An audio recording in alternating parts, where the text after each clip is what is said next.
You might have seen a few videos on YouTube of decks using combos with Spore and the skill What Grows in the Graveyard. In this video I'm going to be explaining what these combos are and how good I think they are. I hope you enjoy.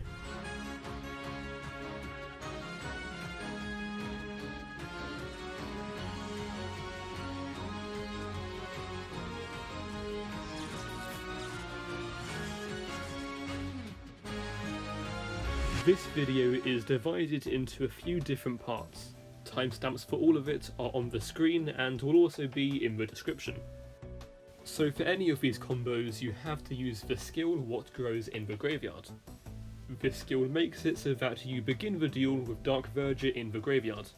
Dark Verger says when you normal summon a plant type tuner monster it will summon itself back from the graveyard. The best card to use with this is Spore. So you go normal summon Spore, then Dark Verger summons itself, then you tune Spore to Dark Verger to synchro summon Goyo Defender. The effect of Goyo Defender lets you summon another one from the extra deck. You can only do this once because there's not a third copy of this card in the game. Then from this point there's a few different things you can do. If you don't want to use any wind-up cards in the main deck, first use the effect of Spore in the graveyard. By banishing Dark Verger from the graveyard, it will come to the field as a level 3 monster. You can then tune it to one of the Goyo Defenders to synchro summon Coral Dragon. If you want to, at this point you can destroy a card on the opponent's field by discarding one with the effect of Coral Dragon. You can then tune Coral to the other Goyo Defender to synchro summon Vermilion. Vermilion has a powerful effect. You can also draw a card because Coral was sent from the field to the graveyard. If you're willing to use wind-up cards in your main deck, you can instead overlay the two Goyo Defenders to Xyz summon Wind-Up Carrier. Then the effect of Carrier can summon Wind-Up Magician. Then summon Spore by banishing the Dark Verger. Then you can tune Spore to Magician to synchro summon Fortune Lady Every. This is a strong field, but it does require you to play a card that is quite awkward to draw. Not only that, but the extra deck will be quite tight because of Every and Carrier. There's also a control build with Zero Force and Wind-Up Rabbits. You can use the combo to summon rabbits with Carrier, and when you do this you still have the Spore effect to use later. Those are the three main Dark Verger Spore combos. I've taken note of some of the pros and cons of using these combos. For pros I have consistency. Spore with What Grows in the Graveyard is a one card combo, so naturally it's very consistent. These combos don't demand lots of main deck space, which means it's possible to mix them into pre-existing decks. However, the extra deck when using these combos becomes very tight, so you do need to bear that in mind. Some decks can take advantage of Spore outside of the combos where you just normal summon it. For example, you get value by sending it to the graveyard with a Lightsworn card. For some other cons that come with using these combos, to use these combos you have to sacrifice the skill you would otherwise be playing to instead use What Grows in the Graveyard.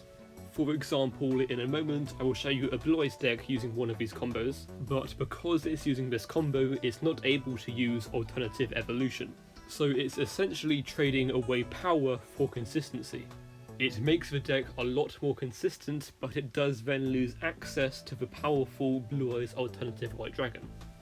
There are also small yet meta-relevant things that make using these combos quite risky. For example, by using What Grows in the Graveyard you're giving your invoked opponents a free Magalancia. The combos are definitely strong, but they don't work well with everything. This is because how it takes up your normal summon, and how it takes up a lot of the extra deck. Here are 3 decks using the 3 combos. The first one I got top 16 with in a tournament 2 weeks ago. This build uses Glow Up Bulb and Wind Up Shark. What you do different with Bulb is you overlay the 2 defenders into a carrier and then you summon the Shark from the deck. Then you can bring back Bulb and then make Shark level 5 and then that gives you a level 6 synchro. Spore and Bulb also do have a small purpose after you do the combo to summon Every. Because when Every becomes level 8 with its effect, you can then summon one of those 2 and then make a Vermilion. Spore has some nice interactions with Blue Eyes that makes it more consistent. Also, if you draw Spore with an already playable hand, it still helps the deck. For example, you can go normal Spore, summon back Verger, then Sage away with a Verger, and then you have a Spirit Dragon. Discarding Stone with Coral is kind of cool too. Spore being a level 1 tuner is also quite helpful.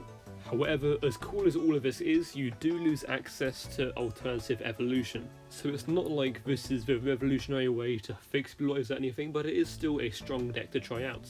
The third deck is more similar to the first, but with a larger focus on Wind Up Rabbit, as indicated by the use of Zero Force. Up next is the gameplay for all of these decks, and yeah, I hope you enjoy.